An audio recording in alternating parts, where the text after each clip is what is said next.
to today's video. Today I'm going to be reviewing your guys' enclosures, so we're going to jump right into it because we have quite a few.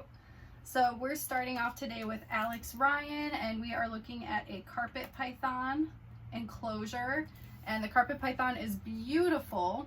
So this is a 4x2x2 enclosure. I think it's a Zen Habitats, which is awesome. So this enclosure is extremely spacious, and I highly recommend the 4x2x2 for sizes with more arboreal snakes because they do utilize all of that width in the setup. And you have done an amazing job here of filling it out and offering a lot of climbing spaces as well as live plants that will increase humidity. And it is glorious. This looks like a little jungle oasis.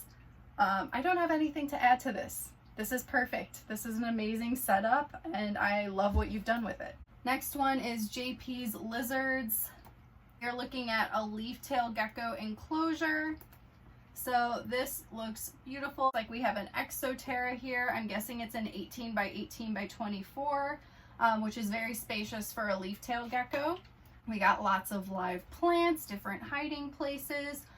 The one thing I would possibly add is just a little bit more of horizontal climbing space throughout the setup for your gecko, but that would be literally the only thing because this looks amazing. Next up is Thomas Bichler, and he sent in a tarantula setup, and it looks like something that you would see at a zoo. I was absolutely amazed by this, and the fact that it's for a tarantula is just so cool. It's my first tarantula enclosure review that I've gotten. I don't know much about their care or anything about them, but normally people keep them in really tiny setups, and this looks very spacious and just, I don't know how you would find your tarantula in this, but it is looking like a bioactive, very foresty looking setup with so much space and hiding places for your tarantula.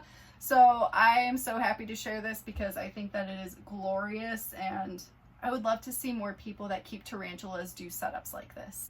Next up is Beardy's Cosplay. We're looking at a 4x2x2 bearded dragon enclosure. This looks very spacious. We got a little hammock in the corner. We got our basking area. I'm not sure if you have your UVB mounted inside the enclosure or on top of the screen. If it is on top of the screen, I would recommend mounting it inside, just because the screen does filter out 30%. So it's best to hang the UVB inside to make sure that your Beardy's getting all of that full spectrum UVB.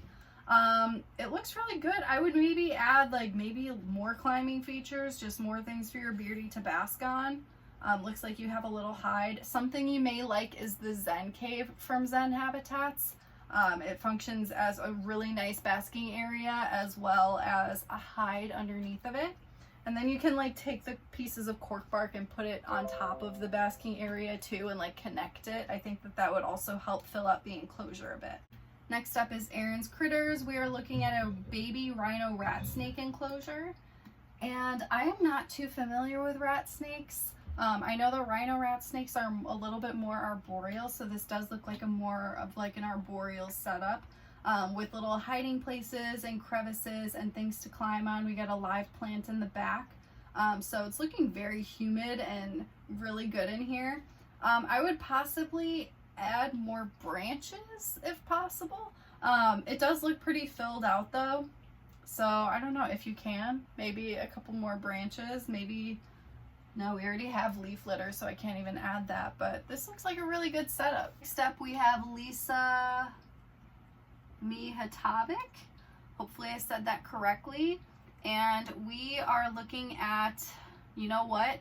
I'm not even going to be able to say the scientific name of this gecko, but it's also known as the dwarf gecko, which I just learned what they are because of this submission. And I think that they're the cutest things on the planet. Look at that gecko. Oh my God. And the setup is absolutely glorious. I don't have anything to say. Besides, this is a work of art. This is so beautiful. You've done such an amazing job. The live plants are just everywhere. It's like a total jungle situation. We got some cork bark and branches in the back. Hiding places galore. Humidity is probably so amazing with all those live plants. Amazing job. Thank you so much for sharing it. Next up we have ilove.ag, and we are looking at a tegu enclosure. So this is a temporary setup. She is going to be upgrading over time as her tegu grows. The tegu is super cute. And then this setup, it looks like it's currently a 4x2x2. We got a nice little basking area. We got some dirt to dig in. We got a water bowl. We got some fake plants. We might have some live plants in there too. I would possibly add like a thick chunk of cork bark, just something to climb on. It'll also help with those nails to shave them down a little bit, add some enrichment. Another thing to possibly add would be leaf litter. But yeah, I'm not too experienced with keeping tegus. That's like a really big species that I'm not too familiar with. So I don't really have too many recommendations. I think that the setup does look beautiful and you have everything looking really great as it is now. And I would love to see when you upgrade what you do with your setup over time. Next up, we have 666 Brook, and we are looking at Hex's Enclosure, the Veiled Chameleon. So this looks like a 2x2x4. It might be a screen enclosure. I can't really tell if it's a screen or if it's like black PVC. But we have live plants everywhere, which I absolutely love. It can be pretty difficult filling out a space of that size, and you've done a really great job. I do see a couple of branches to climb on. I might add just like a couple more branches of different diameters, just because you want different things for your chameleon to climb on of different like thickness throughout the setup and different textures and feels.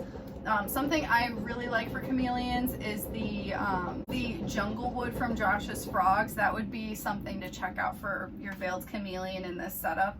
But that would be my only recommendation. This looks like a great setup you have going. Next up, we're looking at Passion for Reptiles. We're looking at a giant 4x2x6 enclosure for a veiled chameleon. This one is just decked out. It is glorious. And it's so tall. It's 6 feet tall. That is amazing. It's huge. Like, just good job. Thank you for being you. Thank you for sharing this setup. Next up is Sienna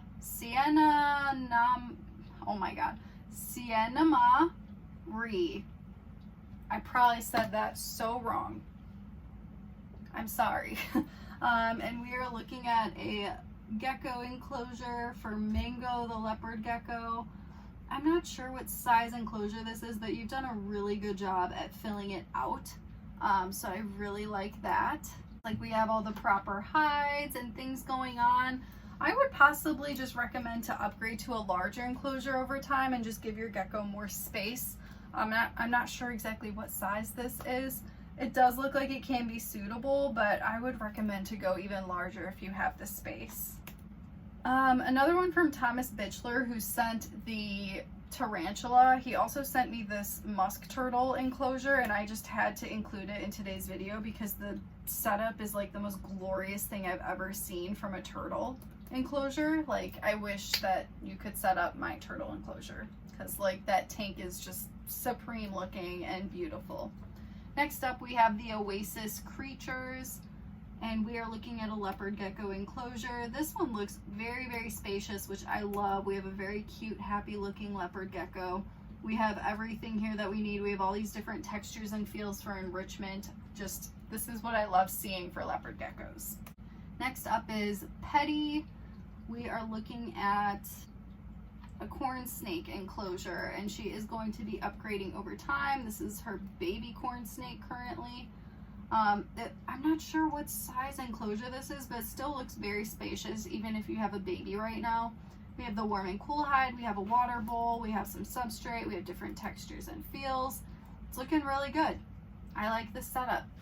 Yeah, I would just recommend upgrading over time when you can, and I love it. Thank you for sharing it.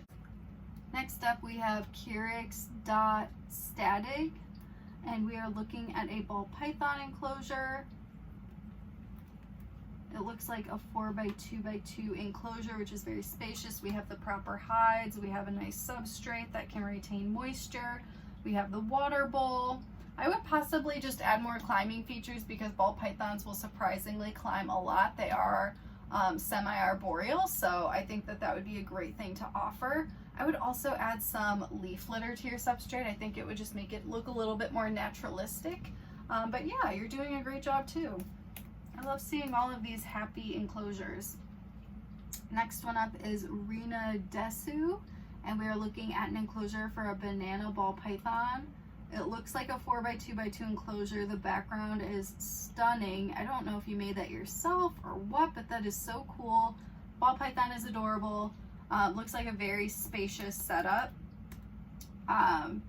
Lots of different hides, different textures, different feels, different things all over, and also climbing areas.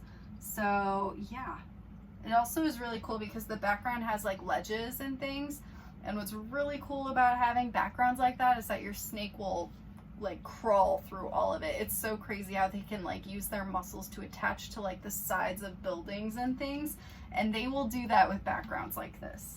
Next up we have Anagan, and we are looking at a Brazilian rainbow boa enclosure. This is a 4x2x2, most likely PVC enclosure from Zen Habitats, and we have a warm and cool hide. We got a water bowl. We have a really rainbow shiny looking boa, which is beautiful.